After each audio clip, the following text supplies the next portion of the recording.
আসসালামু আলাইকুম, welcome my new blog. সবাই কেমন আছেন? আশা করি সবাই খুব ভালো আছেন।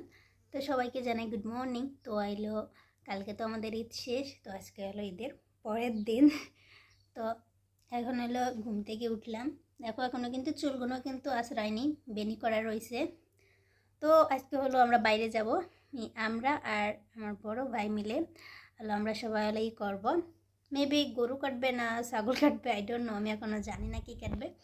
তো ওখানে গেলেই দেখবো, মেবি গরুই কাটবে, না হলে ছাগল, জানি না, এখনও শুনিনি, ঠিক আছে। তো তো ওরা আর আমরা হলো ভাগে। তো এখন কোথায় যাব আর কি করব ওটাও তোমাদেরকে শেয়ার করব। তো সবার আগে হলো আমি রেডি হব, তারপরে যাব। আর বাইরে প্রচুর রোদ, যাইতে মনে যাচ্ছিল না, ঠিক আছে। তো এক বিলের ভিতরে তো ওইখানে হইলো পিকনিকও করব, রান্নাবাড়াও করব। আর ওইখানে হইলো আজকে কাটাকুটি করবে। তো এরপরে হলো বাসায় আসবো। তো এই জন্য ঘুম থেকে উঠলাম, এখনও রেডি হইনি, আমি রেডি হব, তারপরে বাইরে যাব। তো পুরো ভিডিওটা সবাই দেখতে থাকবো, আশা করি সবার অনেক অনেক ভালো লাগবে।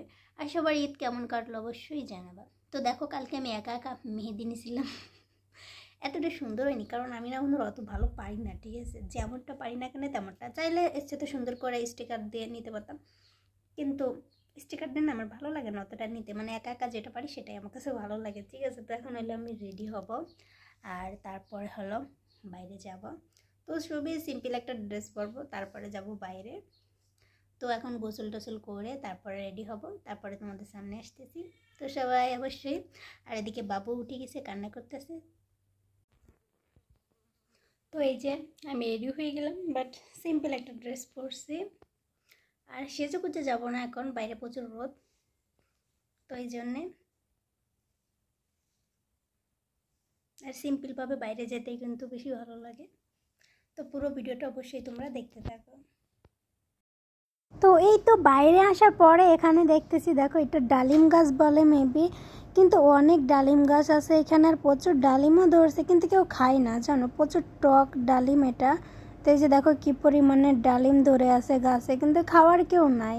তো এই যে এসে দেখি আমাদের কিন্তু এটা বড় বড় যে কি ছাগল বলে জানি না, অনেক বড় বড়। তো মোট হলো আজকে 3টা কাটা হয়েছে হলো, ঠিক আছে। তো একটা হলো ভাইয়াদের আর আমাদের হলো 2টা, ঠিক আছে। বড় 2টা হলো আমাদের, আর ওরা একটা কেটেছে, ছোট একটা। তো এই যে এখানে দেখো এটা এই যে কি ফল বলে এটাকে, তোমরা অবশ্যই জানাবা। আর এই ফলটা এসে দেখি বাগানে পুরো ভরে গিয়েছে, আমার কিন্তু অনেক ভালো লাগে খেতে, কিন্তু খাওয়ার কেউ নাই জানো। দেখো নষ্ট হইতেছে, কিন্তু কেউ যে এই ফলগুলো খাবে সেরকম কেউই দেখি না এখানে, শুধু নষ্টই হতে আছে। তো আমি এখানে বসে বসে কিছু ফল খেতেছিলাম, খেতে কিন্তু অনেক মজা। তো এই যে আমি এগুলো ছিটতেছিলাম, আর পাকাটা কিন্তু অনেক মজা খেতে, আর এই যে লাল লালটা কিন্তু একটু টক টক, আর পাকাটা অনেক মজা খেতে। তো এই তো আমি কিছুটা পেরে নিলাম, আর দেখো হাত কিভাবে লাল হয়ে যায়। তো এখানে হলো আমরা সবাই হলো গোশগুলো এখন কেটে নেব, ঠিক আছে। তারপরে ওই যে আমি রান্না করার জন্য গরু মাংসটা নিয়ে নিলাম, ঠিক আছে। এটা কিন্তু ছাগল না, কি ছাগল বলে জানি না আমি, ঠিক আছে। তো এই যে হলো এখন হলো আমি মাংসটাকে সুন্দর করে পরিষ্কার করে নেবো, কিন্তু পরিষ্কার করা হয়েছিল কিছুক্ষণ আগে। তারপরে রান্নার আগে আমি সুন্দর করে পরিষ্কার করে নিয়ে তারপর হলো রান্না করব। আর রান্না করতে যে এতটা হাসি হেসেছে কী বলবো। রান্না করতে গেলে দেখে আমি মনে করেছিলাম ওরা মনে হয় সব কিছু নিয়ে আসছে, এসে দেখি না, কেউ কিছুই নিয়ে আসেনি। তো এই যে হলো রান্না করার জন্য এখানে হলো মাংস আমাদের যতটুকু প্রয়োজন ততটুকু নিয়ে নিলাম। আর এরপরে হলো আমি আস্তে আস্তে এক একটা জিনিস কাটতেছিলাম আর রান্না করতেছিলাম। আর কেমন হয়েছে ভিডিওটা অবশ্যই সবাই জানাবেন।